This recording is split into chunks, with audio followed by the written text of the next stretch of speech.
Ноокаттагы тургун үй бүлөсү менен тойдо жүргөндө үйүнө чагылган түшүп өрттөнүп кетти. Ноокат районунун Кулатов аймагына караштуу ынтымак айылындагы турак үйгө чагылган түшүп толугу менен өрттөнүп кетти. Бул тууралуу Турмуш басылмасына жергиликтүү тургундар билдирди.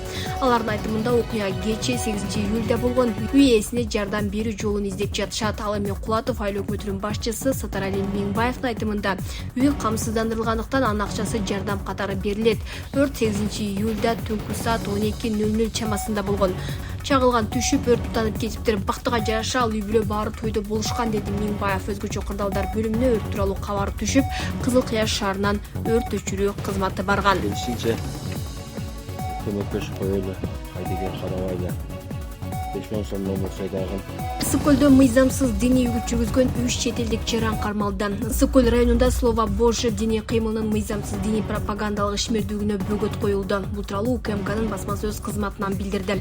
Маалыматка ылайык, Ысык көл районундагы пансионаттардын биринин аймагында Кыргыз Республикасынын дин иштери боюнча мамлекеттик комиссиясынын аккредитациясы жок мыйзамсыз диний үгүт иштерин жүргүзүшкөн 3 чет өлкөлүк жаран кармалды. Чет мамлекеттин аталган жарандарына карата кылмыш жаза кодексинин 142-беренесинде каралган укук бузуулар жөнүндө протоколдор түзүлүп, айыппул салынды. Ноокат районунун Таласта Казакстандан 432 баш жандыкты алып кетүүгө аракет кылышкан. Талас облусунун аймагында Казакстандан Кыргызстанга мыйзамсыз мал алып келүү аракети токтотулду. Бул тууралуу Улуттук коопсуздук мамлекеттик комитетинен билдиришти.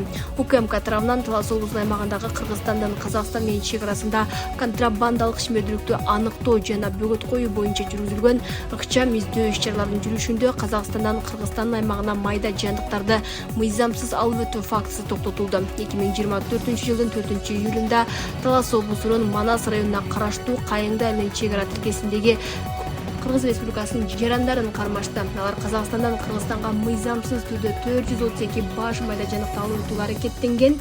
Учурда аталган